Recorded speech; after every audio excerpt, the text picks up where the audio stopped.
आज के इस वीडियो में हम सीखने वाले हैं कि ई मित्र कियोस्क पोर्टल के माध्यम से ग्राम विकास अधिकारी का आवेदन फॉर्म किस प्रकार से फिलअप किया जा सकता है। दोस्तों ये फॉर्म भरने का सबसे आसान तरीका रहता है। तो दोस्तों फॉर्म भरने के लिए आपके पास क्या क्या होना चाहिए पहले ये जान लेते हैं, उसके बाद हम जानेंगे कि इसका ऑनलाइन आवेदन किस प्रकार से किया जा सकता है। तो दोस्तों अगर आपको आवेदन करना है तो सबसे पहले आपकी एसएसओ आईडी होनी चाहिए। अगर आपके पास एसएसओ आईडी नहीं है तो एसएसओ आईडी किस प्रकार से बनाई जाती है इसी वीडियो के नीचे लिंक दे रहा हूं, तो उस वीडियो को देख के आप एसएसओ आईडी बनाना सीख सकते हैं। इसके अलावा दोस्तों एसएसओ आईडी के साथ ही साथ आपके 10वीं की अंक तालिका, 12th की अंक तालिका, आपके ग्रेजुएशन की अंक तालिका और कंप्यूटर का कोई भी एक प्रमाण पत्र जिसके अंदर आप डिग्री, डिप्लोमा या फिर दोस्तों आरएससीआईटी का सर्टिफिकेट आप वहां पे लगा सकते हैं। इसके साथ ही साथ दोस्तों आपका पासपोर्ट साइज फोटो होना चाहिए और एक सिग्नेचर होने चाहिए। साथ ही साथ दोस्तों आप फोटो व सिग्नेचर यूज कर रहे हैं उसको स्कैन करके यूज करना है। मोबाइल के अंदर फोटो खींच के यूज बिल्कुल आप वहां पे नहीं कर सकते हैं। तो दोस्तों ये सभी डॉक्यूमेंट अगर आपके पास हैं तो आप इसके लिए ऑनलाइन आवेदन फॉर्म सबमिट कर सकते हैं। तो दोस्तों ऑनलाइन आवेदन फॉर्म सबमिट करने के लिए चलते हैं हम कंप्यूटर स्क्रीन पे। आगे की प्रक्रिया मैं वहीं पे आपको कंप्लीट डिटेल में समझा दूंगा। तो आवेदन करने के लिए ई मित्र पे लॉगिन हो जाने के बाद आपको क्लिक करना होगा यूटिलिटी टाइप सर्विस पे। उसके बाद दोस्तों सर्च के अंदर आपको टाइप करना है RSSB। जैसे दोस्तों RSSB टाइप करेंगे यहाँ पे सभी सर्विस दिखाई देने लग जाएगी। तो इसके अंदर दोस्तों सबसे पहले जो सर्विस है वो दोस्तों देख सकते हैं फायर ऑफिसर और फायरमैन की है जो इसी वर्ष भर्ती निकली थी। इसके अलावा दोस्तों इसके नीचे जस्ट है कंप्यूटर एग्जाम है, उसकी भर्ती एक नई निकली है, उसके फॉर्म है। और सबसे अंत में दोस्तों आप देख सकते हैं विलेज डेवलपमेंट ऑफिसर एग्जाम 2021, ग्राम विकास अधिकारी परीक्षा 2021 की भर्ती। तो दोस्तों आपको अंतिम वाली सर्विस का चयन करना है, प्रथम दो वाली सर्विस का चयन आपको बिल्कुल नहीं करना है। तो दोस्तों देख सकते हैं ग्राम विकास अधिकारी, इस सर्विस का चयन करने के बाद दोस्तों आप ओके बटन दबाएंगे और जैसे ही ओके बटन दबाएंगे तो RSSB के पोर्टल पे आप यहाँ पे आ जाएंगे। यहाँ पे सभी भर्ती एक बार फिर से आपको दिखाई देगी। तो दोस्तों देख सकते हैं विलेज डेवलपमेंट ऑफिसर है, इसके आगे अप्लाई नाउ का ऑप्शन है, यहाँ पे क्लिक करेंगे। उसके बाद दोस्तों यहाँ पे कस्टमर की एसएसओ आईडी व पासवर्ड डाल के लॉगिन बटन पे क्लिक कर लेंगे। तो दोस्तों मैं एक बार एसएसओ आईडी व पासवर्ड डालता हूँ, उसके बाद लॉगिन बटन पे जैसे ही दोस्तों मैं क्लिक करूंगा तो मैं यहाँ पे लॉगिन हो जाऊंगा। जैसे ही लॉगिन हो जाऊंगा तो दोस्तों अभी आप स्क्रीन पे देख सकते हैं मैंने ये डिटेल कंप्लीटली फिलअप कर ली, लॉगिन पे क्लिक किया, यहाँ पे विलेज डेवलपमेंट ऑफिसर लिखा हुआ आपको दिखाई देने लग जाएगा। तो आप जस्ट इसके ऊपर क्लिक करेंगे और आपका आवेदन फॉर्म यहीं पे ओपन हो जाएगा। तो दोस्तों हम क्लिक करते हैं, यहाँ पे क्लिक किया, ये फॉर्म ओपन हो गया है। यहाँ पे ओपन हो जाने के बाद दोस्तों अब स्क्रीन पे देख सकते हैं 5 स्टेप में आपको फॉर्म फिलअप करना है। तो दोस्तों सबसे पहला स्टेप है वहाँ पे आपको आवेदक का नाम भरना है। तो स्टेप बाय स्टेप मैं आपको एक बार फिलअप करके भी बता देता हूँ। तो यहाँ पे सबसे पहले आवेदक का नाम लिखे गए, कैंडिडेट नेम अभी आप स्क्रीन पे देख सकते हैं। तो यहाँ पे दोस्तों जितने भी रेड मार्क कॉलम है वो सभी भरने आपके लिए अनिवार्य हो गए। तो ये सभी फील्ड भरना आपके लिए अनिवार्य है। तो सबसे पहले आवेदक का नाम लिखा, फिर पिताजी का नाम, ये सभी जो आप डिटेल भर रहे हैं वो अपने 10वीं की अंक तालिका के अनुसार आपको फिलअप कर लेनी है। उसके बाद दोस्तों माताजी का नाम लिखेंगे, यहाँ पे मैंने स्वयं का नाम लिखा, पिताजी का, फिर मैं माताजी का नाम यहाँ पे लिख लूंगा। उसके बाद दोस्तों जेंडर ले लेंगे, मेल फीमेल जो भी है। उसके बाद जन्म दिनांक आप यहाँ पे फिलअप कर लेंगे। यहाँ पे जन्म दिनांक फिलअप करने के बाद दोस्तों आयु अपने आप आ जाएगी। तो मैं यहाँ पे जन्म दिनांक फिलअप कर लेता हूँ। यहाँ पे मैंने दोस्तों जन्म महीना लिया, डे लिया और यहाँ पे दोस्तों अभी स्क्रीन पे देख सकते हैं पूरी की पूरी एज आ जाएगी। उसके बाद श्रेणी लेंगे, general, MBC, OBC, ST, SC जो भी हैं वो आप यहाँ पे ले लेंगे। तो यहाँ पे दोस्तों मैंने श्रेणी ले ली। उसके बाद विकलांग है तो आप ले लेंगे, वरना फिर नॉट एप्लीकेबल ले लेंगे। अगर श्रेणी लेते हैं तो यहाँ पे आपको विशेष श्रेणी बननी होगी। उसके बाद दोस्तों आप आगे बढ़ेंगे, आगे वाले भाग के अंदर आपको धर्म का चयन करना होगा। दोस्तों हम आगे बढ़ते हैं। अब यहाँ पे आप धर्म का चयन करेंगे, कौन से धर्म से बंदा बिलोंग करता है। उसके बाद अगर विवाहित है तो विवाहित, अनमैरिड है तो अनमैरिड। अगर मैरिड लेंगे तो डिटेल भरनी होगी और अनमैरिड लेंगे तो यहाँ आगे की डिटेल भरने की जरूरत नहीं पड़ेगी। तो हमने मैरिड लिया है तो यहाँ पे जीवन साथी का नाम सबसे पहले लिखना होगा। उसके बाद दोस्तों एक से अधिक शादी जीवित पत्नी तो नहीं है तो यस वरना फिर नो। उसके बाद दोस्तों यहाँ पे दहेज लिया है या फिर नहीं, अगर दहेज लिया तो यस वरना फिर नो। उसके बाद दोस्तों 2002 1 से 2002 से पहले बच्चों की संख्या कितनी थी और 1 से 2002 के बाद बच्चों की संख्या कितनी है। तो बिफोर में पहले आप लिखेंगे पहले वाली 2002 से, और आफ्टर के अंदर 2002 के बाद के बच्चों की संख्या आप यहाँ पे लिख लेंगे और कुल संख्या अपने आप आ जाएंगी। उसके बाद दोस्तों यहाँ पे एक एक्टिव मोबाइल फोन नंबर डालने हैं जिसके ऊपर समय समय पे यहाँ पे RSSB की तरफ से आपको नोटिफिकेशन मिलता रहेगा। तो यहाँ पे आपको बिल्कुल सही मोबाइल फोन नंबर डालने हैं। ईमेल आईडी अपने आप एसएसओ से आ जाएगी, अगर नहीं आती तो आप यहाँ पे फिलअप कर सकते हैं। उसके बाद दोस्तों आगे बढ़ेंगे, क्या आप राजस्थान के अनुसूचित क्षेत्र से संबंधित हैं, अगर हैं तो यस लेंगे वरना फिर नो ले लेंगे। उसके बाद दोस्तों आपको पत्राचार का कंप्लीट पता आपको यहाँ पे फिलअप करना होगा। जहाँ पे दोस्तों कोई भी पत्राचार किया जा सकता है वही आपको कंप्लीट डिटेल में यहाँ पे फिलअप करना होगा। तो दोस्तों मैं step by step completely fill up कर लेता हूँ। तो सबसे पहले मैंने यहाँ पे एरिया लिख लिया है। उसके बाद दोस्तों मैं लिखूंगा विलेज कौन सा है, उसके बाद तहसील लिखूंगा और इस प्रकार से मैं एड्रेस कंप्लीटली फिलअप कर लूँगा। तो मैं यहाँ पे ये तहसील लिख लेता हूँ। उसके बाद दोस्तों मैं स्टेट ले लूँगा, उसके बाद मैं डिस्ट्रिक्ट ले लूँगा और उसके बाद दोस्तों मैं विलेज, गांव, सिटी जो भी लगती हैं वो मैं यहाँ पे एक बार ले लूँगा। उसके बाद पिन कोड बिल्कुल सही दर्ज करने हैं। आपको पत्रासार का पता है तो पिन कोड सही होने अनिवार्य हैं। उसके बाद दोस्तों पत्रासार का पता व स्थायी पता सेम है तो आप यहाँ पे सेम एज ए अबोव ले लेंगे। अगर अलग है तो अलग से फिलअप करना होगा। तो यहाँ पे ध्यान रखना है, सेम है तो सेम लेंगे, अलग है तो वापस आपको इसको स्थायी पते को भी फिलअप करना होगा। उसके बाद दोस्तों नेक्स्ट बटन पे आपको क्लिक करना है और उसके बाद दोस्तों यहाँ पे give mobile number, email ID correct है तो आप यस पे क्लिक कर लेंगे। उसके बाद दोस्तों अधिवास विवरण यानी कि मूल निवास की डिटेल आपको फिलअप करनी होगी। तो यहाँ पे दोस्तों आप स्टेप बाय स्टेप मूल निवास की कंप्लीट डिटेल फिलअप कर लेंगे। तो सबसे पहले आप राष्ट्रीयता लेंगे, उसके बाद दोस्तों आप स्टेट लेंगे, उसके बाद दोस्तों आप अपना जिला लेंगे, फिर आप ब्लॉक लेंगे, फिर आप तहसील लेंगे और अंत में विलेज ले लेंगे। अगर आपका विलेज का नाम यहाँ पे नहीं आ रहा है तो आप इसको ब्लैंक भी छोड़ सकते हैं, कोई प्रॉब्लम नहीं है। अगर आपके विलेज का नाम आ रहा है तो आपको यहाँ पे फिलअप करना अनिवार्य है। तो यहाँ पे देख सकते हैं, तो यहाँ पे जो भी नाम है सभी विलेज, जैसे ही आप तहसील वगैरह लेंगे तो इसके अकॉर्डिंग सभी विलेज वगैरह यहाँ पे आ जाते हैं। उसके बाद दोस्तों अगर आप राजस्थान से दोस्तों इंडिया में विस्थापित होकर आए हैं तो यस ले लेंगे, वरना फिर नो ले लेंगे। अगर यस करेंगे तो यहाँ पे देश फिलअप करना होगा। उसके बाद दोस्तों आपको विशेष श्रेणियां फिलअप करनी है जिसके अंदर आपको यस नो करना होगा। अगर यस करेंगे तो डिटेल भरनी होंगी, अगर नो डिटेल है तो आपको वहां पे डिटेल भरने की जरूरत नहीं पड़ती। क्या आप भूतपूर्व सैनिक हैं तो यस, वरना फिर नो। उसके बाद दोस्तों उत्कृष्ट खिलाड़ी हैं तो यस, वरना नहीं है तो नो। आप एनसीसी क्रेडिट प्रशिक्षक हैं तो यस, वरना फिर नो। क्या आप भूतपूर्व कैदी हैं तो यस, वरना फिर नो।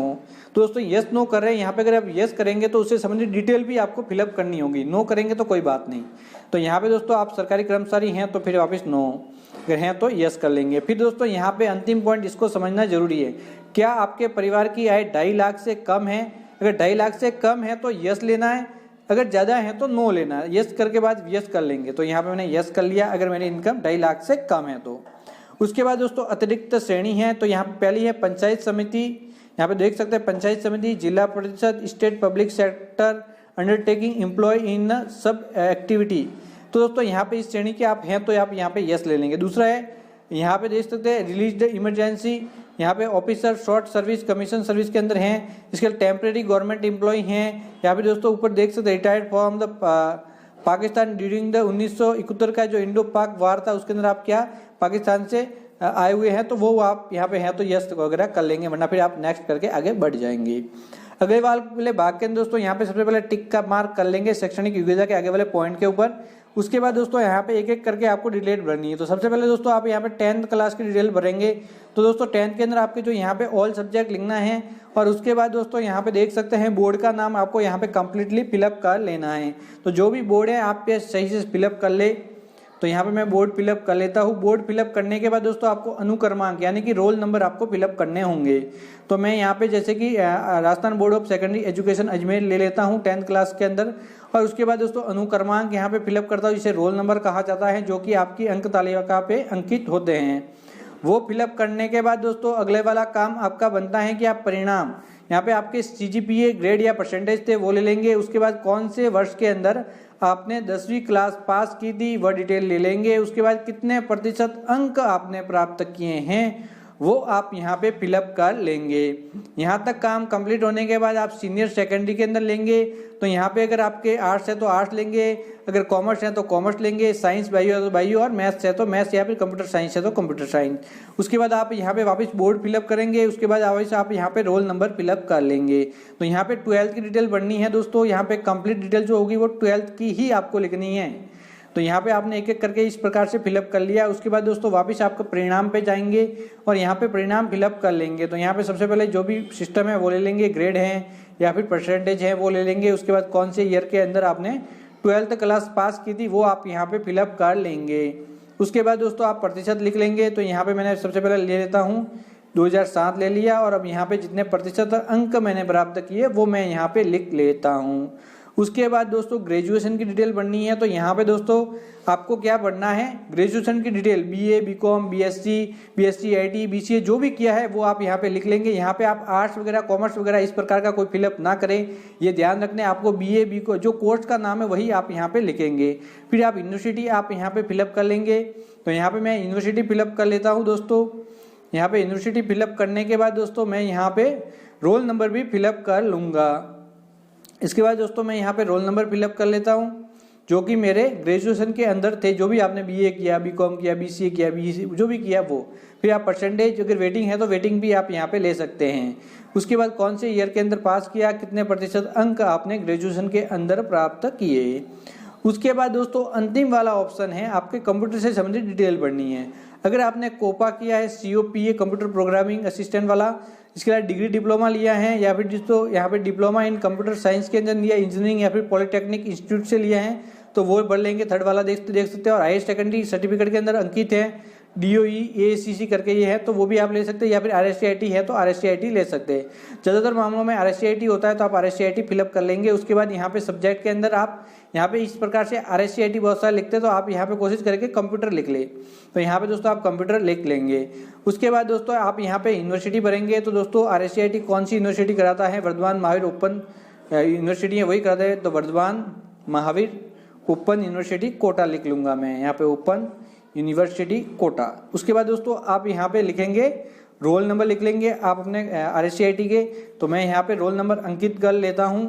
तो यहाँ पे दोस्तों रोल नंबर की सीरीज लंबी होती है तो पूरी की पूरी सीरीज आप यहाँ पे एंटर कर लेंगे। तो दोस्तों इस डिटेल के अंदर फिलअप करते वक्त आपको हमेशा अनुक्रमांक बिल्कुल सही डालने हैं, सब्जेक्ट समूह भी सही डालना है, और यूनिवर्सिटी और ईयर जो भी डिटेल है कंप्लीटली सही डालनी है। यहाँ पे अगर आपसे कोई गलती होती है तो प्रॉब्लम हो सकती है। तो यहाँ पे बिल्कुल सही डिटेल आपको फिलअप करनी है। उसके बाद दोस्तों आप यहाँ पे परिणाम है वो ले लेंगे। तो परिणाम क्या था, परसेंटेज सिस्टम था वगैरह ये भी है। तो दोस्तों आप सभी को पता है कि RSCIT के अंदर परसेंटेज सिस्टम ही लागू है तो आप परसेंटेज सिस्टम यहाँ पे ले लेंगे। तो ये मैंने डाल दिया। फिर मैं यहाँ पे परसेंटेज ले लेता हूँ। अगर आपका रिजल्ट वेटिंग है तो वेटिंग भी ले सकते हैं। अभी तक आपने एग्जाम नहीं दिया, कौन से ईयर में पास की थी और कितने प्रतिशत अंक आपने प्राप्त किए थे तो वो आप यहाँ पे लिख लेंगे। आपका काम यहाँ तक समाप्त हो जाएगा। फिर दोस्तों आप आगे बढ़ेंगे। बहिष्कृत करने का कारण, दोस्तों देख सकते हैं आपको किसी भी कारणवश बहिष्कृत किया गया है तो ये डिटेल भरनी है, वरना फिर ब्लैंक रहने दे। फिर आप नेक्स्ट पे क्लिक करेंगे। जैसे ही दोस्तों नेक्स्ट पे क्लिक करेंगे आगे वाला भाग आपका दिखाई देने लग जाएगा। तो दोस्तों मैंने जैसे ही नेक्स्ट पे क्लिक किया यहाँ पे एक एरर मिली। एरर मुझे इसलिए मिली क्योंकि मैंने ऊपर ये पे टिक नहीं किया था। यहाँ पे टिक कर लेता। उसके बाद दोस्तों मैं नेक्स्ट पे क्लिक करता हूँ। जैसे ही नेक्स्ट पे क्लिक करूंगा तो दोस्तों यहाँ पे अगले वाला भाग आ जाएगा जहाँ पे आपको फोटो और यहाँ पे हिंदी व अंग्रेजी के हिंदी और जो नॉर्मल आपके साइन होते हैं वो आपको अपलोड करने हैं। तो सबसे पहले यहाँ अपने आप पासपोर्ट साइज फोटो अपलोड कर लेंगे दोस्तों। उसके बाद दोस्तों यहाँ पे आपको यहाँ पे देख सकते हैं आपका जो नाम होता है फोटो का वो सही नहीं है तो इस प्रकार की एरर आपको मिल सकती है। तो मैं सही कर लेता हूँ। मैंने इसको फोटो नेम दे दिया। फिर ओपन करता हूँ, ये आ गया है। उसके बाद दोस्तों हिंदी में सिग्नेचर डालेंगे। ये हिंदी में सिग्नेचर मैं डाल देता हूँ। इसके बाद जो भी आप नॉर्मल सिग्नेचर करते हैं वो आप यहाँ पे डाल देंगे, जो भी जिस प्रकार के भी आपके हैं। उसके बाद दोस्तों बॉडी मार्क आपको यहाँ पे डाल देना है। कोई भी एक बॉडी मार्क जो कि लगभग सभी के बॉडी पे होता ही है तो वो आप यहाँ पे देख के डाल दें। तो यहाँ पे मैं एक बॉडी मार्क यहाँ पे एंटर कर लेता हूँ। तो मैं कट मार्क ऑन यहाँ पे लेफ्ट नी, तो इस प्रकार से मैं डाल दूंगा। तो ये मैंने यहाँ पे डाल दिया। उसके बाद दोस्तों मैं नेक्स्ट पे क्लिक करूंगा। जैसे ही दोस्तों मैं नेक्स्ट पे क्लिक करूंगा अगले वाला भाग दिखाई देने लग जाएगा जो कि आपके लिए बहुत ही ज़्यादा महत्वपूर्ण है, क्योंकि इसी के अनुसार आपकी जो भी है यहाँ पे आपको प्रेफरेंस बननी है। आपके अंदर एक एक डिस्ट्रिक्ट बनना है जो कि आप वरीयता देना चाहते हैं जॉब के अंदर। तो यहाँ पे एक एक करके आप भर लेंगे डिस्ट्रिक्ट। तो आपको पूरे के पूरे 30 डिस्ट्रिक्ट भरने यहाँ पे अनिवार्य है, इस बात का ध्यान रखें। तो दोस्तों पहला जो आपका सबसे पसंद का है वो भर लेंगे। उसके बाद सेकंड भरेंगे, थर्ड भरेंगे, फोर्थ भरेंगे। तो स्टेप बाय स्टेप देख के आपको 30 के 30 डिस्ट्रिक्ट यहाँ पे भरने तो अनिवार्य है, लेकिन एक एक करके जो अपनी वरीयता आप अपने अनुसार दे सकते हैं। तो एक एक करके इसी प्रकार से मैं कंप्लीट डिस्ट्रिक्ट भर लेता हूँ। उसके बाद दोस्तों हम आगे बढ़ जाएंगे। तो ये पे एक एक करके मैं कंप्लीट डिटेल फिलअप कर लेता हूँ। ये मैंने ले लिए हैं। और भी कोई डिस्ट्रिक्ट लेना है मैं ले लेता हूँ। ये सभी मैंने ले लिए हैं दोस्तों। अब दोस्तों हम क्या करेंगे, एक एक सभी कंप्लीट हो जाएंगे तो उसके बाद नेक्स्ट पे क्लिक कर लेंगे। ये कंप्लीट हो गए, अब मैं नेक्स्ट पे क्लिक करता हूँ। जैसे नेक्स्ट पे क्लिक करूंगा तो प्रीव्यू दिखाई देने लग जाएगा। इसकी कंप्लीट जांच कर लेंगे कि आपका प्रीव्यू बिल्कुल सही है या फिर नहीं, आपने फॉर्म में जो भी डिटेल भरी है वो बिल्कुल सही है या फिर नहीं। एक बार आपको आवश्यक रूप से इसकी जांच कर लेनी है। अगर कोई भी डिटेल में कोई भी प्रॉब्लम है तो अभी तक आप अपडेट कर सकते हैं, क्योंकि अभी तक आपका फॉर्म है जो फाइनल सबमिट नहीं हुआ। अंत में जाएंगे तो आपको अपडेट का ऑप्शन मिल जाएगा। लेकिन अगर फॉर्म आपका कंप्लीट है तो आप इसको फाइनल सबमिट करके इसकी फी पेमेंट कर लेंगे। तो दोस्तों अभी आप देख सकते हैं मैं पूरी जांच कर चुका हूं। अब मैं अंत में जाता हूं और इसको एक बार मैं सबमिट कर लेता हूं, क्योंकि मेरा ये फॉर्म बिल्कुल सही है। अगर गलत है तो आप अपडेट कर सकते हैं। तो हम अंत में जाते हैं, यहाँ पे क्लिक करते हैं और उसके बाद अपडेट के पास में जस्ट पे फी का ऑप्शन है, यहाँ पे क्लिक करेंगे, फिर ओके बटन दबाएंगे और उसके बाद दोस्तों यहाँ पे देख सकते हैं टेम्परेरी ट्रांजेक्शन नंबर आ जाएंगे और आपका प्रीव्यू दिखाई देंगे। पे फी पे आप क्लिक करेंगे, ओके बटन दबाएंगे और आपका पेमेंट सक्सेसफुली हो जाएगा। जो कैटेगरी आपने ली है उसके अकॉर्डिंग आपकी फीस आएगी और इसके अकॉर्डिंग ही आपके ई-मित्र वॉलेट से पैसे काट दिए जाएंगे। फिर ओके बटन दबाएंगे, उसके बाद यहाँ पे क्लिक करके जो फीस की रिसिप्ट होती है उसकी प्रिंट आउट ले लेंगे और यहाँ पे फॉर्म की भी प्रिंट आउट ले लेंगे। तो दोस्तों कभी आप फॉर्म की प्रिंट आउट नहीं ले पाते तो क्या करेंगे, आप हमेशा होम पे जाएंगे और होम पे जाने के बाद यहाँ पे ऑल रिक्वायरमेंट के जब पास्ट है फिल एप्लीकेशन यहाँ पे जाएंगे और व्यू एप्लीकेशन पे क्लिक करके इसकी प्रिंट आउट निकाल के कस्टमर को दे देंगे। अगर समय का फॉर्म है तो अपने पास सुरक्षित रख लेंगे। तो इस प्रकार से आप स्टेप बाय स्टेप कंप्लीट ग्राम विकास अधिकारी का फॉर्म भर सकते हैं। तो दोस्तों ये तरीका था ई-मित्र कियोस्क पोर्टल के माध्यम से ऑनलाइन आवेदन करने का। तो दोस्तों इस प्रोसेस को फॉलो करके आप ऑनलाइन आवेदन फॉर्म सबमिट कर सकते हैं। तो दोस्तों आपको ये जानकारी अच्छी लगी हो तो आप हमारे चैनल को सब्सक्राइब करके ऑल नोटिफिकेशन ऑन करना बिल्कुल ना भूलें, जिससे कि आने वाले समय में ऐसे ही और वीडियो सबसे पहले मैं आप तक पहुंचा सकूं। तो बाय बाय दोस्तों।